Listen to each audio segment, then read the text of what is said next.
la riposte c'est vous. Suivez la chaîne, activez la cloche, donnez au poste.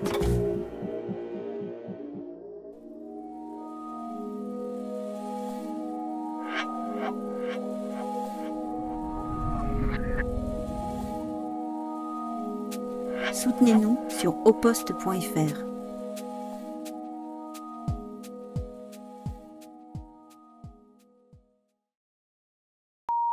Amis du café, amis de Max Havelaar, amis de Nestlé, Nescafé, enfin on verra, amis des multinationales, amis de la police, bonjour. Les multinationales, les voici, les voilà. Une multinationale, une histoire du monde contemporain. Ce livre fait 864 pages. Mon personne a refusé de me donner son poids. Ça veut dire qu'il fait un peu moins de 1 kg, mais il ne doit pas être bien loin. C'est une somme. Et aujourd'hui, nous avons deux des plumes de cette somme avec nous.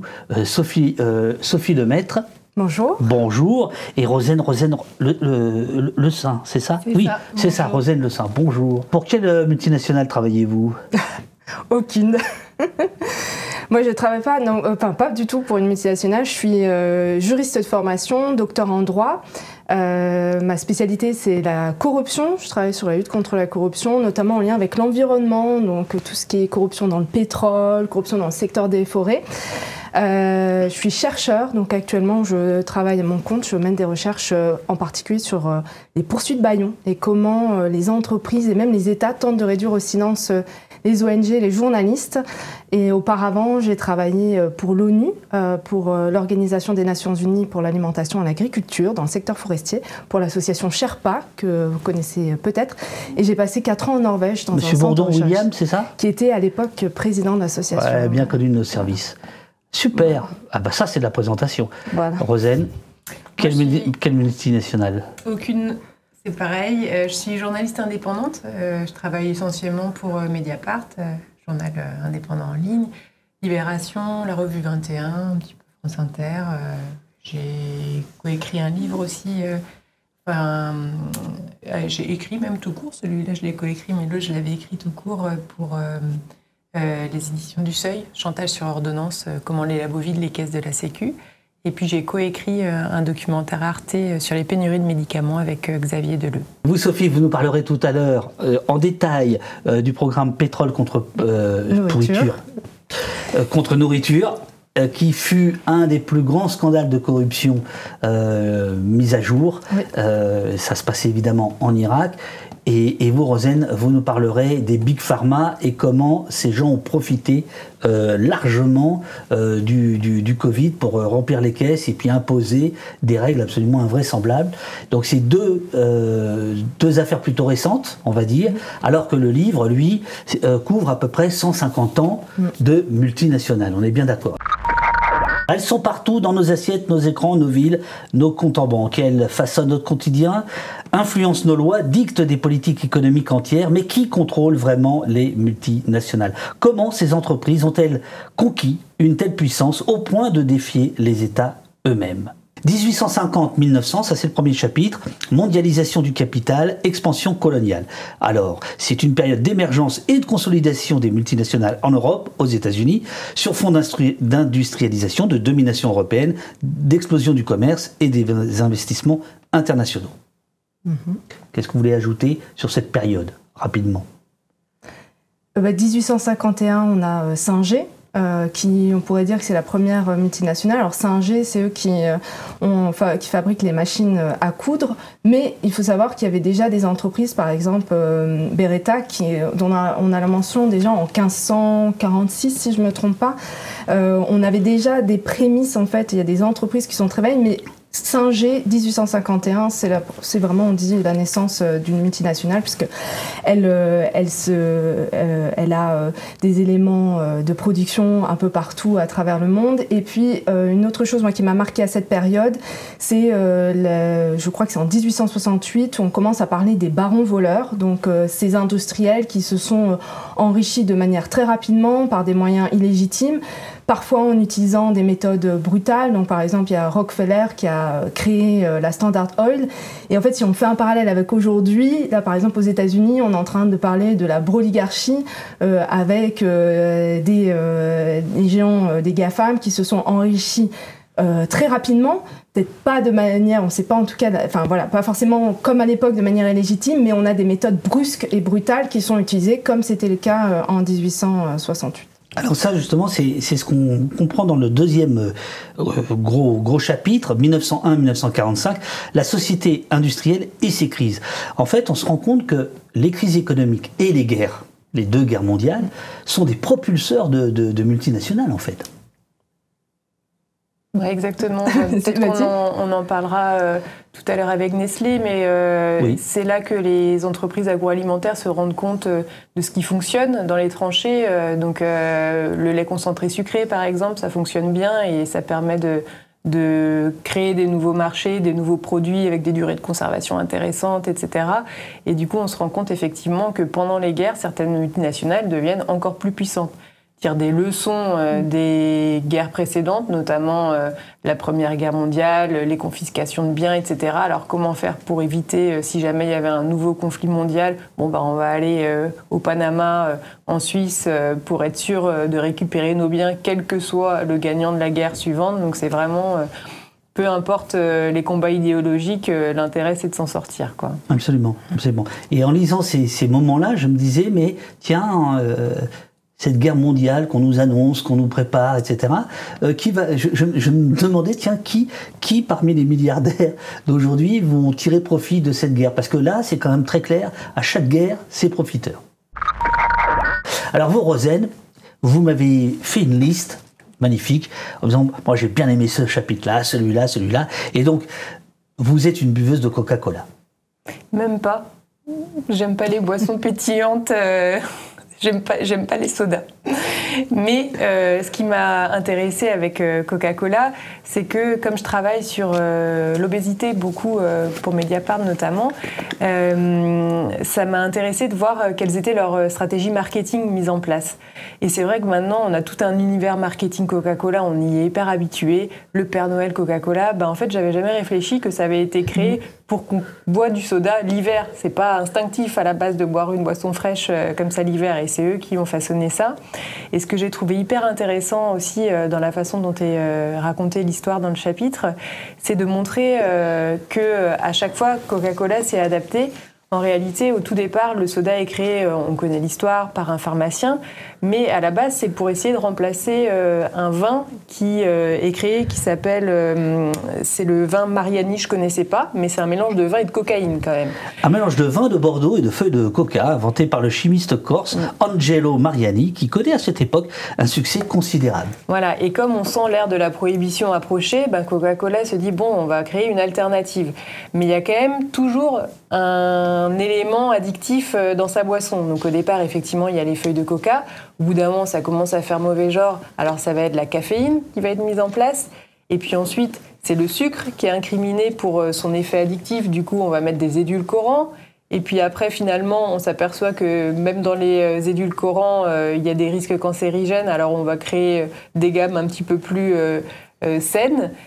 Du coca zéro qui rend tout aussi addict, et en fait c'est cette capacité d'adaptation toujours en fonction des injonctions sanitaires qui est mise en œuvre par Coca-Cola qui est intéressante. Et d'ailleurs Coca-Cola c'est aussi une entreprise qui sait parfaitement semer le doute, la fabrique du doute, ça s'applique aussi aux boissons et aux aliments de tous les jours. Coca-Cola, en fait, son credo, c'est de dire les soucis liés à l'obésité, c'est pas lié à nos boissons, vous pouvez en boire tout ce que vous voulez, c'est lié à l'activité physique. Et de la même façon, comme Sophie l'a raconté, Coca-Cola a créé une sorte de lobbying et d'organisme scientifique pour promouvoir le fait que c'est le manque d'activité physique qui provoque l'obésité, et c'est uniquement ça.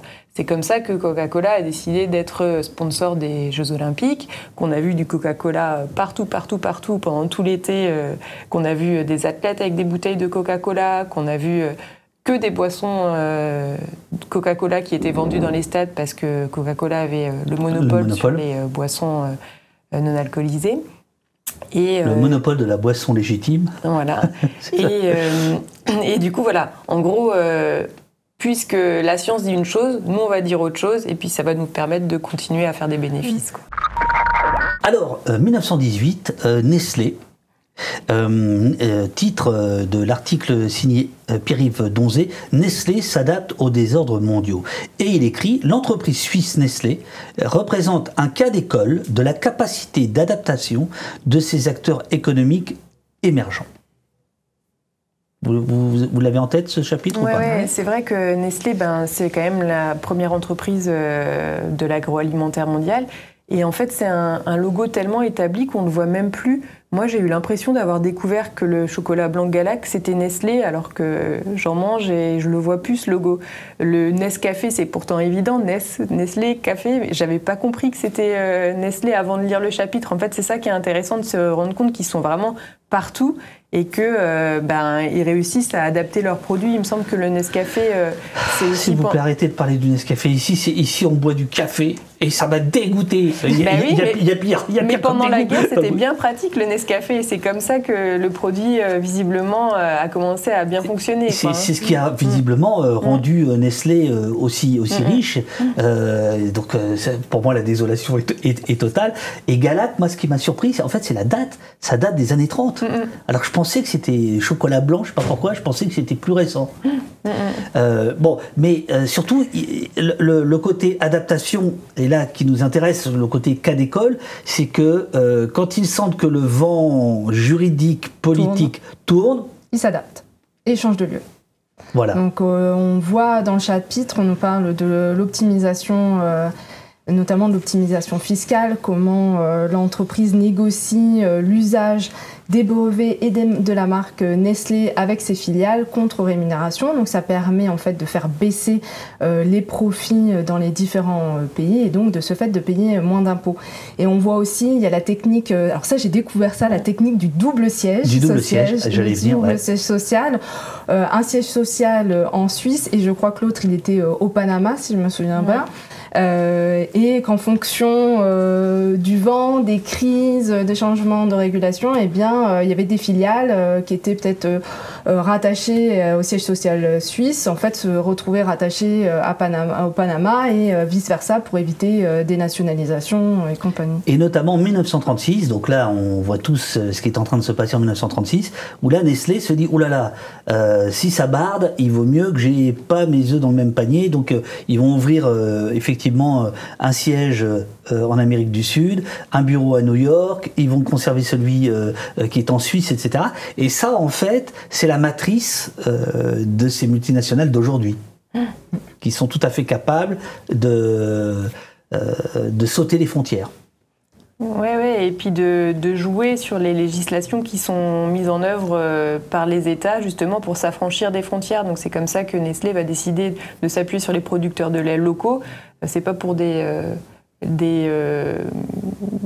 pour les vertus écologiques que ça aurait, c'est vraiment pour éviter la taxation à l'importation de ces produits. Donc en fait, c'est un système qui est mis en place pour profiter de ce qu'il y a sur place, pour ensuite s'étendre le plus possible ailleurs, quoi.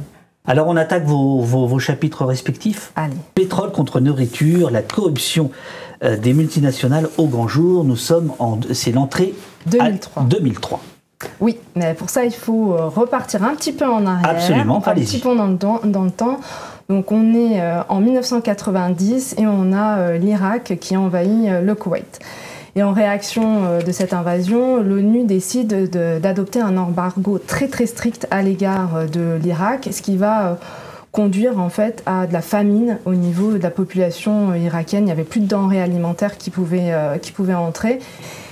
La situation était vraiment intenable et donc l'ONU a décidé de mettre en place un programme qui s'appelle Pétrole contre nourriture. Pourquoi ? Parce que l'Irak avait énormément de ressources pétrolières, qu'on voulait pouvoir soutenir la population, mais on ne voulait pas que les profits liés à l'exploitation pétrolière puissent servir à nourrir le gouvernement de Saddam Hussein. Donc en 1996, Programme pétrole contre nourriture, qu'est-ce que c'est ? Eh bien, c'est des entreprises pétrolières qui sont agréées auprès de l'ONU, qui peuvent acheter du pétrole auprès de l'entreprise d'État irakienne, et les profits qui sont liés à la vente de pétrole sont mis sur un compte séquestre à New York. Donc l'idée, c'est que le gouvernement irakien ne peut pas accéder aux profits faits par la vente du pétrole. Voilà, le système paraît fonctionner. Et puis en 2003, on a la coalition américaine qui intervient en Irak. Et là, on a accès aux archives et on découvre du coup un énorme scandale de corruption et que le programme pétrole contre nourriture en fait avait favorisé un gros système de corruption. Il va y avoir une commission qui va être mise en place, une commission d'enquête qui est mise en place par l'ONU et on y apprend en fait que sur les 3000, à peu près un peu plus de 3000 entreprises qui étaient agréées, plus de 2000 de 66 pays ont participé à des pratiques de corruption et dont 180 entreprises françaises. Alors juste pour expliquer comment la corruption fonctionnait, mais en fait quand les contrats étaient signés, il y avait ce qu'on appelait une surcharge, donc une commission, c'était 10% de la valeur du contrat qui était en fait virée sur des comptes en Jordanie ou au Liban qui appartenaient à des fonctionnaires irakiens. Donc c'est plusieurs millions de dollars qui sont partis comme ça sur les pratiques de corruption. Ce scandale-là, c'est l'un des plus gros dans le sens où, pas nécessairement en termes de chiffres, mais plutôt en termes de nombre d'entreprises qui ont été impliquées. Il n'y a pas eu d'autres scandales de corruption ces dernières années qui ont impliqué 2000 entreprises, c'est quand même énorme.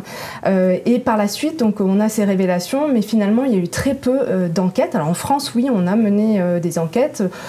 Total, devenue Total Énergie maintenant, et l'entreprise de négoce Vitol ont été poursuivies en France. Elles ont été relaxées en 2013. Mais condamné en 2016 par la Cour d'appel, confirmé par la Cour de cassation en 2018 et validé ensuite par la Cour européenne des droits de l'homme en 2023. Et donc on voit en fait, c'est un épisode qui a duré 20 ans. Le scandale a été révélé en 2003 et on a la condamnation définitive de Total Energy et de Vitol confirmée en 2023. Il y a eu d'autres entreprises, il y en a une douzaine d'autres entreprises françaises qui ont été aussi condamnées. Pareil, relax, puis condamnation en appel. Mais sinon, je vous le disais, c'était 66 pays. Sinon, il y a très peu de pays, à part la France. Il y a eu des négociations qui ont été conclues aux États-Unis. Il y a eu quelques enquêtes au Royaume-Uni, mais sinon, dans la majorité des cas, il n'y a pas eu d'enquête. Alors, pourquoi les entreprises faisaient ça ? Je veux dire, qu'est-ce qu'elles y gagnaient ?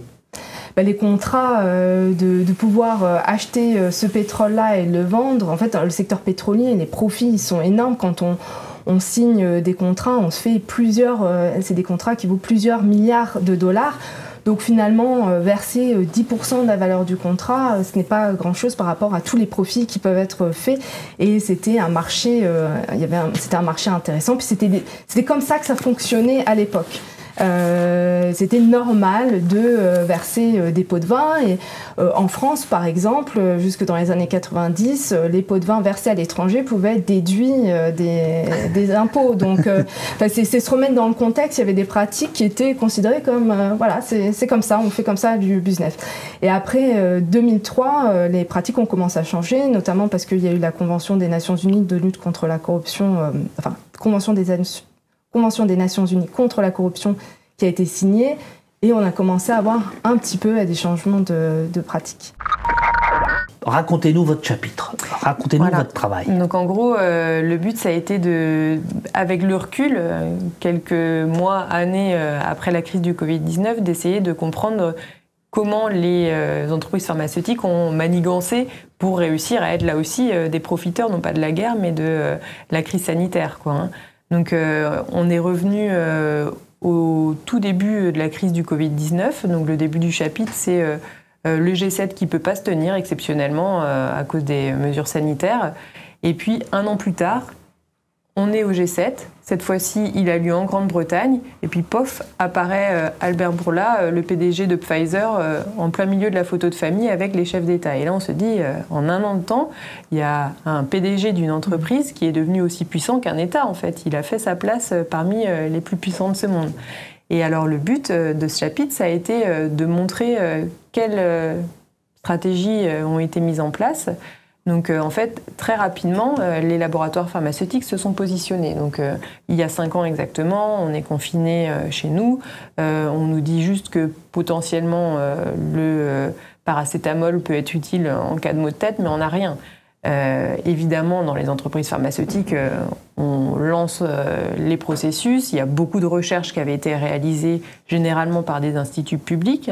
C'est à l'université de Pennsylvanie, à la base, qu'on a beaucoup travaillé sur le vaccin ARN messager, qui ensuite a été commercialisé par les entreprises Moderna et puis Pfizer-BioNTech.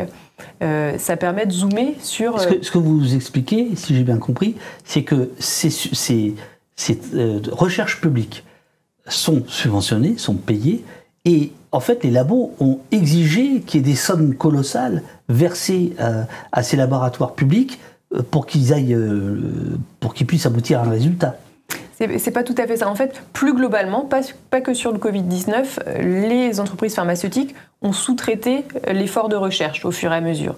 En fait, à partir du moment où elles sont devenues très financiarisées, les actionnaires ont demandé de plus en plus que les actions rapportent. Voilà. Ouais, du pognon. Et donc là, le problème avec la recherche, c'est qu'on ne gagne pas à tous les coups et que ça fait prendre des risques.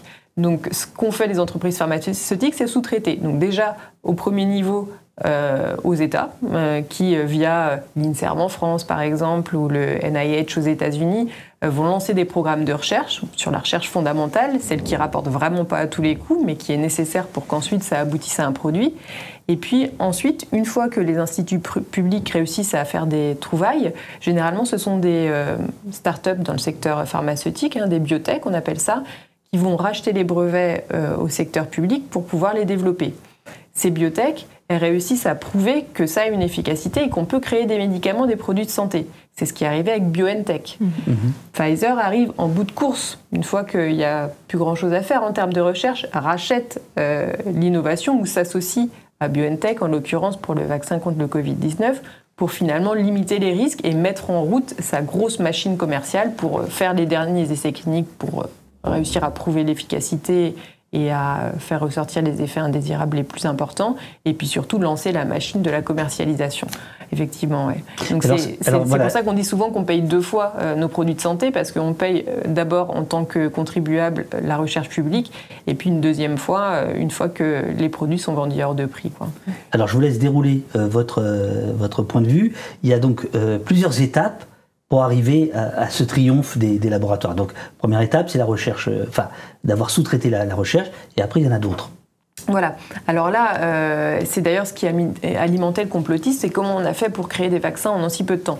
Les États ont raqué, en fait. Ils ont versé tellement d'argent qu'on a pu faire une accélération du processus de mise sur le marché et réussir en très peu de temps à avoir des vaccins qui ont pu être commercialisés.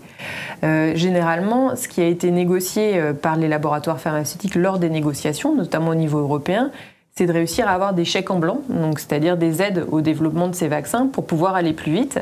Et ça a permis à des entreprises d'encaisser de l'argent quand parfois le résultat n'a pas été au rendez-vous. C'est le cas de Sanofi notamment. Donc on a mis beaucoup de temps à avoir des éléments sur combien l'Europe a donné à ces laboratoires pharmaceutiques, parce que personne ne voulait rendre publics les contrats qui ont été passés, et pourtant c'est de l'argent public. Nous, journalistes, on a demandé très tôt à ce que ces contrats soient rendus publics. On n'a pas réussi à obtenir gain de cause. Finalement, quand la Commission européenne a été en conflit avec un des laboratoires, AstraZeneca, parce que la Commission européenne, c'était en tout début 2021, où vraiment, il faut se remettre dans le contexte, on avait tellement besoin des vaccins que les pays entre eux se battaient pour avoir des doses. Et là, l'Union européenne, la Commission européenne fait un procès à AstraZeneca pour dire « mais vous ne nous avez pas donné assez de doses, c'est que vous les avez distribuées ailleurs, alors qu'en Europe, on en a besoin ». Je m'étais rendue à l'époque au procès à Bruxelles, et c'était juste flagrant à quel point la Commission européenne s'était juste fait avoir dans les contrats. Les avocats d'AstraZeneca n'avaient pas beaucoup de travail à faire pour montrer que finalement, comme ce qui avait été négocié, c'était juste une obligation de moyens et non de résultats, les laboratoires avaient les mains totalement libres de faire ce qu'ils voulaient de leur dose, quoi. Toujours est-il que à ce moment-là, une partie des contrats sont publiés. la Commission européenne fait une erreur de bureautique et pendant un court instant, on réussit à voir ce qu'il y a en dessous les parties grisées. Parce que sinon, c'est des contrats caviardés auxquels on a accès. Il y a la moitié J'aime bien le terme de bureautique. Voilà. Toujours est-il qu'on a réussi à voir ce qu'il y avait en dessous. Et pour moi, c'était une mine d'or d'informations. Parce qu'il y avait... Alors, il faut préciser, oui, c'est une forme de PDF, mais en fait, on arrive à voir, à lire ce qui est censé être masqué. Donc, par exemple, tout ce qui était euro, c'était masqué. Le prix des vaccins, c'était masqué. Et puis, pof, pendant un court moment, on a réussi à voir ce qu'il y avait en dessous. Donc là, on a su que le prix des vaccins AstraZeneca n'était pas très élevé parce que ça a été développé avec l'université d'Oxford, donc un institut public qui a accepté de collaborer avec l'entreprise pharmaceutique à condition que les vaccins ne soient pas vendus trop cher. Donc c'est les seuls qu'on n'a pas payé trop cher. Et puis surtout, on a réussi à voir que la Commission européenne avait versé, il me semble, 340 millions d'euros en chèque en blanc, dont je vous parlais tout à l'heure, pour accélérer le processus. Donc ça, on réussit à le savoir uniquement grâce à cette erreur de bureautique, mais ça nous permet d'avoir un minimum de transparence auquel on devrait avoir accès dans tous les cas. Et donc, c'est là qu'on se rend compte que si on a réussi à avoir ces vaccins aussi vite, c'est parce que l'Europe a versé beaucoup d'argent. On n'a pas une boule de cristal pour voir ce qui se passera dans le futur, et vous disiez le livre est déprimant, et en même temps dans le livre on n'en a pas parlé, il y a quand même des choses qui sont mises en place pour essayer de lutter contre l'impunité des multinationales, pour essayer d'encadrer la manière dont elles fonctionnent, et voilà, il y a des choses qui existent. Alors allez-y, mais justement, parce qu'il n'y a pas de question comment faire pour lutter contre voilà, il y a plusieurs choses. Alors déjà, ça prend du temps, donc il n'y a pas de solution miracle, on va pas, c'est comme la corruption, ça peut pas se faire en un an, mais on a déjà quelques petites victoires, comme le fait qu'il y ait eu un accord mondial sur un taux minimal d'imposition sur les sociétés de 15%. Alors bon, en France par exemple, l'impôt sur les sociétés il est de 25%, donc on pourrait se dire... N'en parlez pas. Mais il y a des pays où c'est 0%, donc déjà arriver à un tel accord au niveau international, alors qu'il y a des pays, c'est des paradis fiscaux, ils n'avaient aucune... c'était pas dans leur intérêt d'augmenter leur taux d'imposition. Ça, c'est une victoire. En France, on a eu la loi sur le devoir de vigilance en 2017 qui a pour but que les multinationales, elles mettent en place un plan de vigilance et qu'elles réduisent les risques d'impact sur l'environnement, sur le droit des travailleurs. On a des plaintes qui sont déposées contre des multinationales pour blanchiment de fraude fiscale, pour atteinte à l'environnement. Là, j'ai vu par exemple que ArcelorMittal avait été mise en examen pour atteinte à l'environnement et mise en danger d'autrui. Donc il y a voilà, au niveau, il y a différentes actions, et puis après il y a l'action des citoyens, par exemple sur certains produits, le fait de boycotter, ça peut pousser l'entreprise en fait à changer ses pratiques. Signer des pétitions, c'est hyper important. Soutenir, donc verser des dons à des médias comme Au Poste, mais aussi aux ONG, c'est hyper important pour soutenir une société civile dynamique. Donc il y a plein de mesures qui peuvent être faites, et on a aussi des victoires dans des États, par exemple, où la gestion de l'eau était privatisée. On a vu qu'il y a des États qui ont réussi à remettre, ou des villes qui ont à remettre à renationaliser et à rendre l'eau à nouveau un service public. Donc il y a des projets miniers qui ont pu être arrêtés grâce à la mobilisation des communautés locales. Donc il y a plein d'exemples. Il ne faut pas abandonner, il faut continuer à se mobiliser. Ouais, c'est ça, ce livre, il permet de se dire mais c'est pas possible qu'il y ait autant d'impunité peut-être. Effectivement, il dénonce, mais il donne aussi des exemples de succès une fois qu'on se bouge, quoi. Dans le domaine pharmaceutique, par exemple, Joe Biden, une nouvelle fois, a réussi à imposer via le Reduction Inflation Act que les 3 entreprises qui commercialisent les produits contre le diabète, qui est vraiment un fléau aux États-Unis, réduisent le prix de l'insuline de 70%. Il a réussi à l'obtenir par la lobbying. Et pourtant, il y a eu un lobbying extrêmement fort des entreprises pharmaceutiques au moment de cette loi-là. Donc c'est comment on contre le lobbying et comment on met en place des contre-pouvoirs pour réussir à les contrer, quoi. Merci à vous deux, merci Nayane, merci Eurial, merci tout le monde dans le chat, et à lundi. Voilà.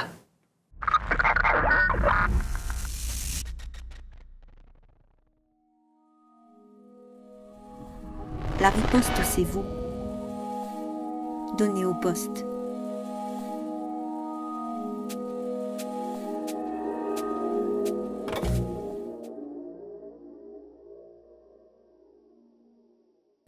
Soutenez-nous sur auposte.fr.